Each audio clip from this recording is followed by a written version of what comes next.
Hi students. So సింగరేణిలో civil ఇంజనీరింగ్కి సంబంధించిన notification వచ్చిన విషయం మీ అందరికీ తెలిసిందే. బట్ వర్కింగ్ ఎంప్లాయీ గురితో మాట్లాడిన తర్వాత వీడియో చేద్దాం అనుకుంటున్నాను. ఎందుకంటే స్టూడెంట్స్కి అసలు రికమెండ్ చేయాలా లేదా, వెంటనే ఏడబ్ల్యూతో కంపారిజన్ వచ్చేస్తుంది కాబట్టి అది కూడా కవర్ చేయాలని కొద్దిగా వెయిట్ చేసి ఈ వీడియో చేస్తున్నాను. సో ఫస్ట్ పడ్డ వేకెన్సీస్లో మనకు సివిల్ ఇంజనీర్స్కి ఉపయోగపడే వేకెన్సీలు ఒకటి E2 గ్రేడ్. నిన్న NBCC వీడియోలో కూడా మాట్లాడాను E1, E2, E3 గురించి. సో జనరల్గా ఎగ్జిక్యూటివ్ ఇంజనీర్ అంటే E3 గ్రేడ్లో ఉంటారు. ఇండియన్ ఆయిల్లో నా టైంలో అయితే ఇక్కడ ఉండేది ఎంట్రీ. ఇప్పుడు నా బ్యాచ్మేట్స్ E5లో ఉన్నారు చెప్పాలంటే. బట్ ఇప్పుడు కరెంట్లీ IOCL మీరు గేట్ ద్వారా వెళ్ళినా కూడా ఐ థింక్ E2 లెవెల్లోనే ఎంట్రీ ఉంటుంది అనుకుంటాను బహుశా. సో ఇప్పుడు ఇది executive cadre. So executive cadre కంటే జస్ట్ కింద క్యాడర్ అనమాట ఈ ఎగ్జిక్యూటివ్ పోస్ట్లో. సో 50,000 బేసిక్ ఉంది. సో 50,000 బేసిక్ అంటే ఏడబ్ల్యూ బేసిక్ అంటే తక్కువ కదా అని మీకు అనిపించవచ్చు. కానీ బట్ ఇందులో ఉన్న పర్క్స్ కావచ్చు, వీటి DA సైకిల్, వీటి pay revision completely different cycle కాబట్టి, PSU కాబట్టి దీని పే ఏడబ్ల్యూ కంటే చాలా ఎక్కువ ఉంటుంది మీకు, చాలా ఎక్కువ. సో ఎంత అనేది కూడా నేను చెప్తాను మీకు. So just rough first number చెప్పేస్తాను మీకు. ఈ 50,000 బేసిక్కి దగ్గరగా 95,000 గ్రాస్ ఉంటుందండి దగ్గర. ఓకే, ఎలా ఉంటుంది అంటే ఈ ఎగ్జిక్యూటివ్ క్యాడర్కి 35% పర్క్స్ అలవెన్స్, అది ఫిక్స్డ్ అన్నట్టు 35%. ఓకే, ఇది కాకుండా DA ఉంటుంది. సో ఇది కాకుండా క్వార్టర్లీ బోనస్ మీకు ఉండదు, సారీ క్వార్టర్స్ ఇది. ఓకే. సో ఇది క్వార్టర్స్ ఆర్ HRA. జనరల్గా చాలా వరకు క్వార్టర్స్ తీసుకుంటారు లేదా HRA. So DA plus HRA అనుకోండి. ఒకవేళ క్వార్టర్స్ తీసుకుంటే మీకు HRA అనేది రాదు. ఓకే, ఇది కాకుండా performance related pay PRP. So employee యొక్క వర్క్ ఎఫిషియన్సీని బట్టి కూడా వాళ్ళకి ఇచ్చే ఎంప్లాయీ రేటింగ్ వాటిని బట్టి పర్ఫార్మెన్స్ రిలేటెడ్ పే వస్తుంది. ఇది కాకుండా కంపెనీ ఆ సంవత్సరానికి సంబంధించిన ప్రాఫిట్ ఏదైతుందో ఆ ప్రాఫిట్లో కొద్ది షేర్ని కూడా ఎంప్లాయీస్కి పంచడం జరుగుతుంది. సో దీన్ని ప్రాఫిట్ షేర్ అంటారు. ఇది కూడా తక్కువ అమౌంట్ ఏం రాదండి, 1.5 lakh అలా వస్తుంది సంవత్సరానికి. సో మంచి అమౌంట్ 2 lakhs కూడా రావచ్చు. ఓకే, సో ఇది ఓవరాల్. సో ఇలా మీరు చూసుకుంటే మీకు గ్రాసే 95,000 వస్తుంది దీంట్లో. సో వెరీ డీసెంట్ పే, మంచి పే అని చెప్పచ్చు. సో ఇది కాకుండా ఈ LPG గ్యాస్ సిలిండర్ ఏంటి చిన్నవి ఉంటాయి. ఇది పక్కన పెట్టేస్తే ముఖ్యంగా ఉన్న ప్లస్ పాయింట్ మెడికల్. జనరల్గా స్టేట్ గవర్నమెంట్ తాలూకు మెడికల్ ఫెసిలిటీస్ మనం చూస్తే అంత ఎఫెక్టివ్గా ఉండవు ప్రాక్టికల్గా మనం చూస్తే. బట్ సింగరేణి విషయానికి వస్తే మెడికల్ ఫెసిలిటీస్ కూడా చాలా బాగుంటాయి. ఆల్రెడీ వర్కింగ్ ఎంప్లాయీస్తో మాట్లాడిన తర్వాత వీడియో చేస్తున్నాను కాబట్టి ఇది కూడా ఒక పెద్ద ప్లస్ పాయింట్. ఓకే, ఇంకొకటి ఈ PF ఉంది చూసారా, ఇది కూడా చాలా ఇంపార్టెంట్ పాయింట్ అండి. ఎందుకో చెప్తాను. సో మీ బేసిక్లో 12% of basic plus DA cut చేస్తారు కదా. కట్ చేసిన తర్వాత జనరల్గా PFలో ఎక్కడైనా ఎలా జరుగుతుందంటే 12% ఎంప్లాయీ నుంచి కట్ చేస్తే 12% ఎంప్లాయర్ కాంట్రిబ్యూషన్ కూడా ఉంటుంది ఎక్కడైనా సరే. బట్ జెన్కోలో మాత్రం ఈ ఎంప్లాయర్ కాంట్రిబ్యూషన్ అనేది ఇప్పుడు జాయిన్ అవుతున్నటువంటి వాళ్ళకు ఉండడం లేదు. దానికి సంబంధించి సపరేట్ జీవో కూడా ఉంది, నేను అప్పుడు డిస్కస్ చేశాను.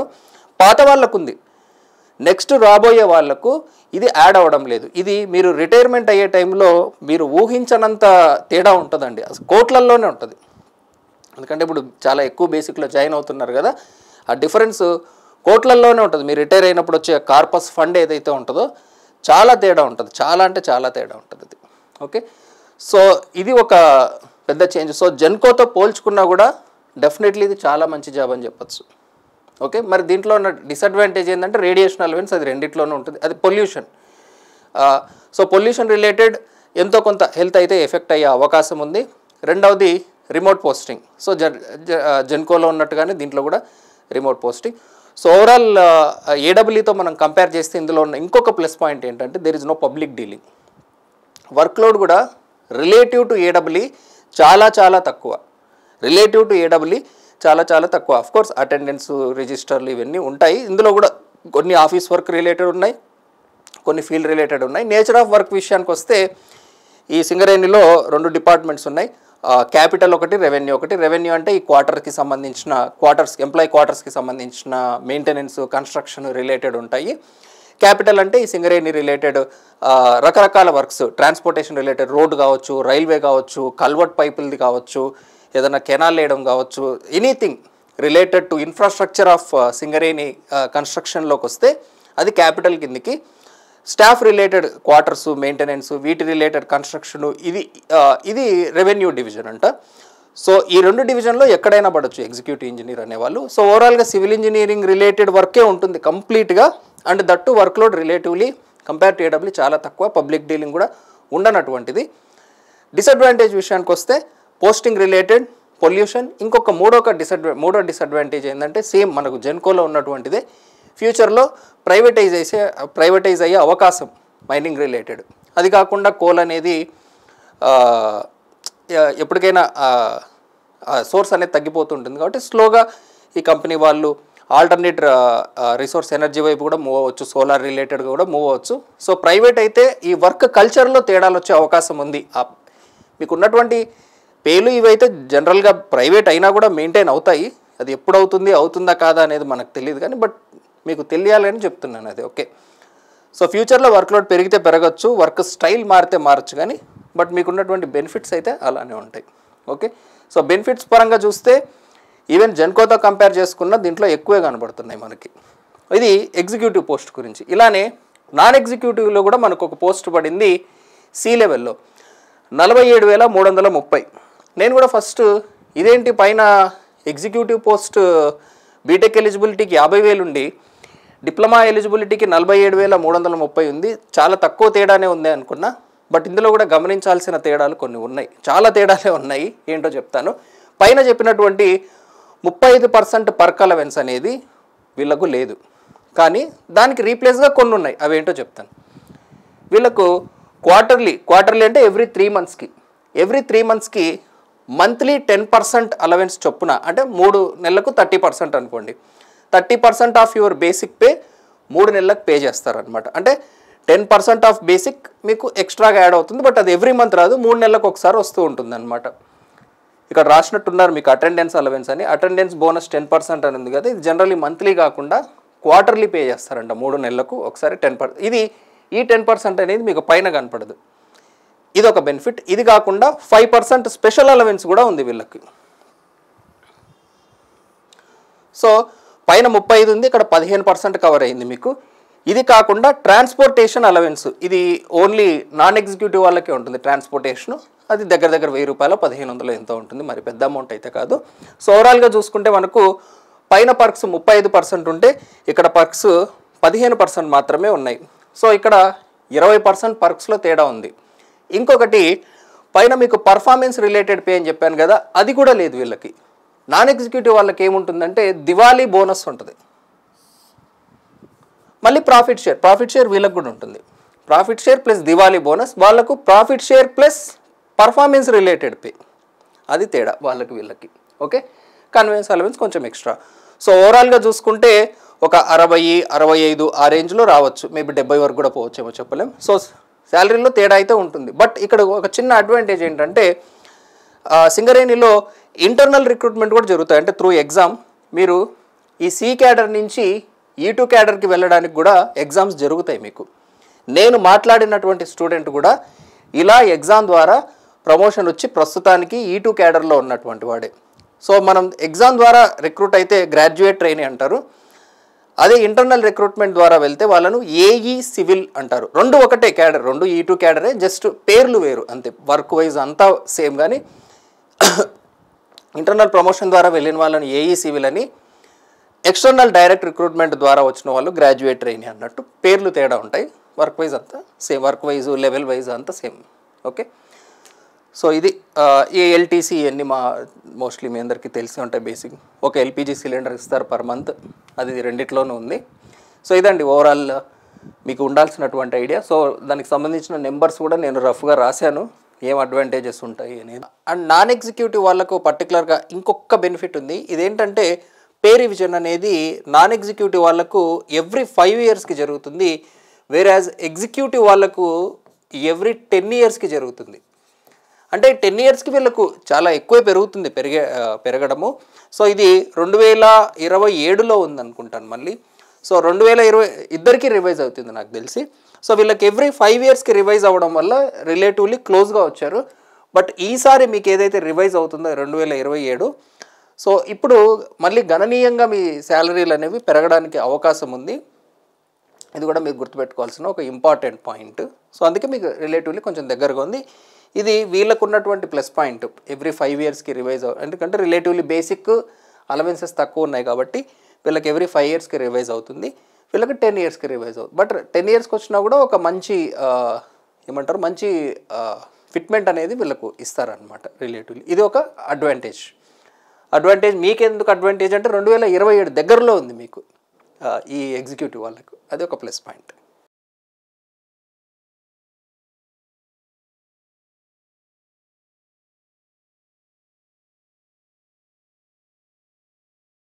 ఓకేనా?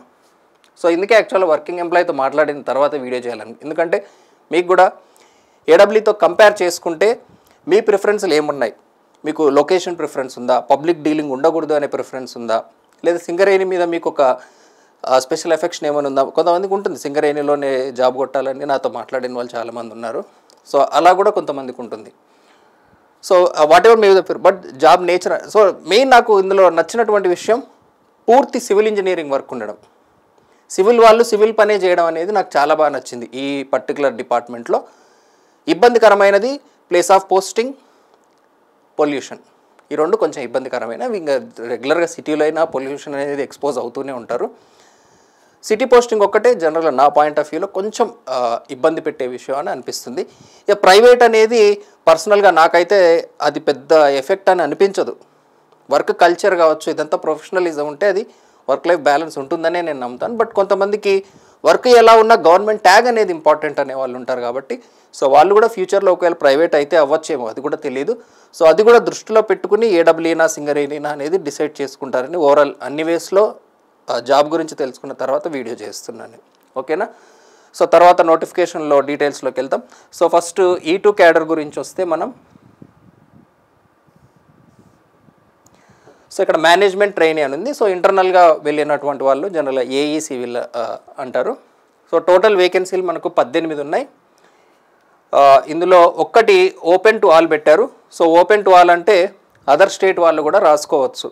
ఓపెన్ టు ఆల్ అంటే ఇది జనరల్గా ఓసీలో కాకుండా ఈ ఓపెన్ కేటగిరీ అనేది బీసీ ఎస్సీ ఇలా ఉంటే ఓన్లీ విత్ ఇన్ స్టేట్ ఉంటుంది. బట్ ఓసీలో ఉన్నటువంటి నాన్ లోకల్ పోస్టులు జనరల్గా అదర్ స్టేట్ వాళ్ళకు కూడా ఎలిజిబిలిటీ ఉంటుంది, ఈ ఒక్క పోస్ట్కి మాత్రమే.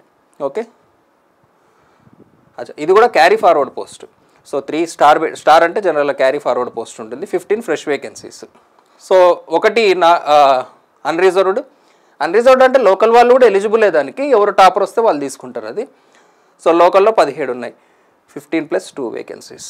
Okay, OC, EWS and horizontal reservation అనేది కూడా మనకు మెన్షన్ చేయడం జరిగింది. నెక్స్ట్ ఎలిజిబిలిటీ విషయానికి వస్తే BE or BTech or BSc engineering or its equivalent qualification in civil engineering with minimum of 60%.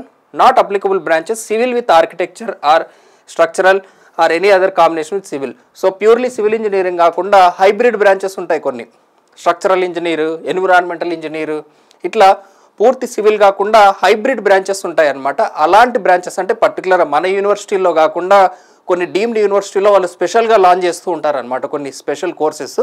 So అలాంటి వాళ్ళకు నాట్ ఎలిజిబుల్. నార్మల్ మన రెగ్యులర్ BE బీటెక్ చేసిన వాళ్ళందరూ ఎలిజిబులే. మినిమము మ్యాక్సిమం ఇయర్స్ చూడండి 30 years. ఇంక age relaxation as per category. So SC ST BC will have 5 years of age relaxation, అంటే 35 వరకు, as on 1st March 2024 వరకు, అంటే ఈరోజు వరకు.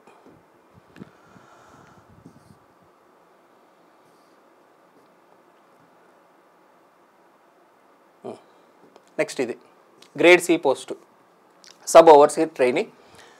సో టోటల్ 16 వేకెన్సీలు ఉన్నాయి. ఓపెన్లో ఏం లేవు, ఒక పోస్ట్ కూడా లేదు.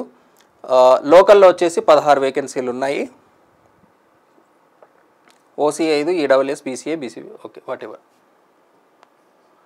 దీని ఎలిజిబిలిటీ వచ్చేసి diploma in civil engineering. Okay, ఇక్కడ కూడా చాలామందికి డౌట్ వస్తుంది, ఇంటర్ ప్లస్ బీటెక్ వాళ్ళు అప్లై చేయొచ్చా అని. Not eligible.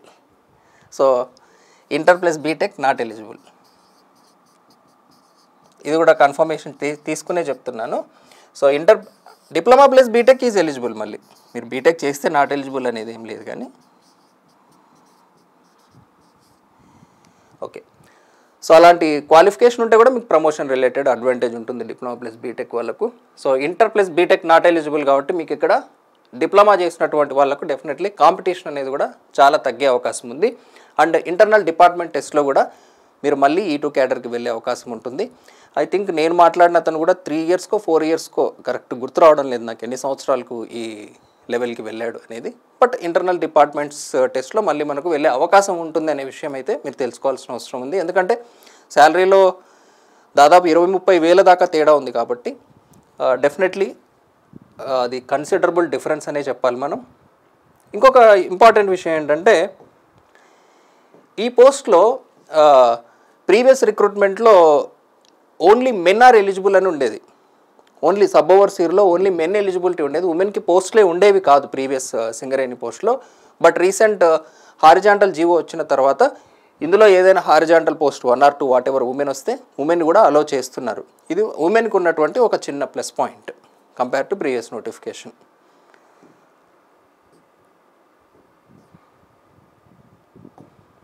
ఇక మిగిలినవి మీరు చూసుకుంటారు కదా. రిజర్వేషన్ విషయానికి వస్తే ఆల్రెడీ ఇందాక చెప్పాను కదా. సో ఈ హారిజాంటల్ రిజర్వేషన్ అనేది ఇంప్లిమెంట్ చేయడం వల్ల ఓవర్సీర్ పోస్ట్లో కూడా ఈసారి ఉమెన్కి కొన్ని పోస్టులు వచ్చే అవకాశం ఉందంట.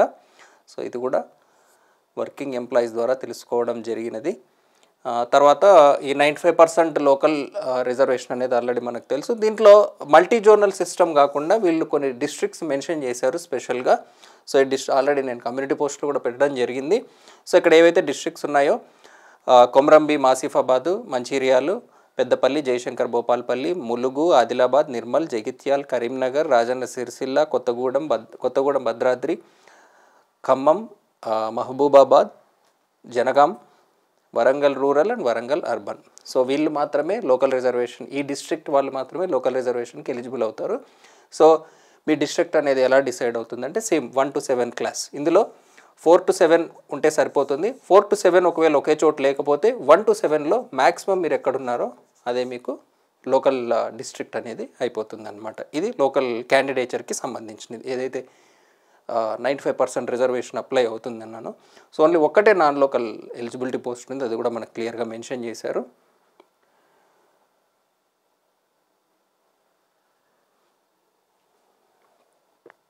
Okay, next unreserved post. So unreserved అంటే ఓపెన్ టు ఆల్ ఉన్నటువంటి post. Candidates belonging to all districts of Telangana and rest of India. So other states కూడా ఎలిజిబుల్ అనే విషయం కూడా మనకు క్లియర్గా మెన్షన్ చేశారు. నాన్ ఎగ్జిక్యూటివ్లో మనకైతే అన్రిజర్వ్డ్ లేవు సో మనకు ఎలాగూ లేవు. ఒకవేళ ఉన్నా కూడా అదర్ స్టేట్ వాళ్ళు ఎలిజిబుల్ కాదు, ఇది క్లియర్గా మెన్షన్ చేశారు. సో నాన్ ఎగ్జిక్యూటివ్ పోస్టులకు only other districts of Telangana వాళ్ళే తప్ప అదర్ స్టేట్ వాళ్ళు ఎలిజిబుల్ లేరు. బట్ ఎలాగో మనకి దీంట్లో నాన్ లోకల్ వేకెన్సీలు ఏం లేవు. ఇందులో ఒక్క వేకెన్సీ ఏదైతే ఉందో అది ఆంధ్రప్రదేశ్ వాళ్ళకి కానీ ఆర్ అదర్ స్టేట్ వాళ్ళకి కానీ ఎలిజిబిలిటీ ఉంది. ఇది కూడా మీరు నోట్ చేసుకోవాల్సిన ఒక important point. Okay, next the syllabus for each post for the recruitment will be placed in SSCL website in due course. So కొద్ది రోజుల తర్వాత వీళ్ళు సిలబస్కి సంబంధించిన కొత్త PDF అనేది ఇస్తారు. జనరల్గా వీళ్ళు ఎప్పుడు కూడా అలానే చేస్తూ ఉంటారంట. అండ్ దీనికి సంబంధించిన ప్రీవియస్ పేపర్స్ కూడా మనకు అంత ఈజీగా దొరకవు. అయితే తెలుసుకోవాల్సింది ఏంటి అంటే రఫ్గా సిలబస్ గురించి ఒక ఐడియా ఉండడం కోసం చెప్తున్నాను. ఆల్రెడీ రాసినటువంటి వాళ్ళని నేను అడిగింది ఏంటంటే the syllabus will match with AE civil engineering syllabus. Already రాసిన వాళ్ళతో చెప్తున్నాను. For both examinations standard of the క్వశ్చన్లో తేడా ఉండొచ్చు కానీ రెండింటికి ఆల్మోస్ట్ AE సిలబస్లో ఉన్న సిలబసే మోస్ట్లీ ఉంటుంది. 90% ఆర్ ఈవెన్ 100%. అంటే ఎగ్జాక్ట్లీ వాళ్ళకు కూడా ఈచ్ సబ్జెక్ట్ అనేది గుర్తుండదు కాబట్టి direct AE civil engineering syllabus చదువుకుంటే మొత్తం కవర్ అయిపోతుంది అన్నట్టుగా స్టూడెంట్ చెప్పడం జరిగింది. సో మీరు డైరెక్ట్ TSPSC AE సిలబస్ ఏదైతే ఉందో అది ప్రిపేర్ అవ్వచ్చు. And standard of the exam వచ్చేసి పర్టికులర్లీ సబ్ ఓవర్సీర్కి అయితే చాలా తక్కువ స్టాండర్డ్ ఉండే అవకాశం ఉంది. జనరల్గా కమిషన్ పెట్టే పేపర్లకి ఈ ఏమంటారు కార్పొరేషన్స్ పెట్టే పేపర్స్కి చాలా తేడా ఉంటుంది. జనరల్గా కార్పొరేషన్స్ పేపర్స్ రిలేటివ్లీ ఈజీగా ఉంటాయి. జెన్కో కావచ్చు, ఇప్పుడు పడే సింగరేణి కావచ్చు, లేదా మీరు బయట PSUలైనా రాయండి, వేరే సెంట్రల్ PSUలు కావచ్చు, ఏవైనా సరే మీరు గమనించండి. ఇప్పుడు UPSC కమిషన్ పెట్టేవి, స్టేట్ కమిషన్స్ పెట్టేవి కానీ పిఎస్యూస్ పెట్టి ఇప్పుడు ఓఎన్జీసీ రిక్రూట్ చేసుకోవడానికి ఒక ఎగ్జామ్ పట్టింది, ఈఐఎల్ ఒక ఎగ్జామ్ పెట్టింది, బీఈఎల్ ఒక ఎగ్జామ్ పెట్టింది, ఇలా. సో ఇలాంటి కమిషన్ పెట్టే వాటికి అంత సీరియస్గా ఉండదు పేపర్ ప్రిపరేషన్ జనరల్గా. ఓకే, ర్యాండమ్ సోర్సెస్ నుంచి క్వశ్చన్స్ తీసి ఫ్రేమ్ చేసినట్టుగానే ఉంటాయి జనరల్గా స్టాండర్డ్ ఆఫ్ ది క్వశ్చన్స్. కార్పొరేషన్లో జస్ట్ మీకు ఒక ఐడియా కోసం చెప్తున్నాను, అంటే అలా రావాలని రూల్ ఏం లేదు, జస్ట్ విత్ మై అబ్జర్వేషన్ నేను నాకు అనిపించింది చెప్తున్నాను. సో రెండిటికి కూడా standard of the question relatively మీ ఏడబ్ల్యూ అంత కాకుండా తక్కువనే ఉండడానికి చాలా అవకాశం ఉంది, ఇది నా ఒపీనియన్. ఇంకా సిలబస్ విషయానికి వస్తే వాళ్ళు అప్లోడ్ చేస్తామన్నారు, ఇంకా చేయలేదు. సో మీకు ఒక రెఫరెన్స్ సిలబస్ అనేది ఉండాలి కాబట్టి టీఎస్పీఎస్సీ ఏఈ సిలబస్ అయితే మీరు రెఫరెన్స్గా తీసుకుని మీరు ప్రిపరేషన్ అనేది స్టార్ట్ చేయొచ్చు. ఇంకా ఎగ్జామ్ డేట్ కూడా నాకు తెలిసి మెన్షన్ చేసినట్టు లేరు పీడిఎఫ్లో. సో దాని రిలేటెడ్ ఏదైనా అప్డేట్ వచ్చినా కూడా నేను మెన్షన్ చేస్తాను. సో నేను ఏదైనా తప్పు చెప్పినా, నేను ఏదైనా మిస్ అయ్యి మీకు ఇంకేదైనా డౌట్ ఉన్నా కామెంట్ సెక్షన్లో పోస్ట్ చేయండి, డెఫినెట్లీ ఆన్సర్ చేసే ప్రయత్నం చేస్తాను. Thanks for watching.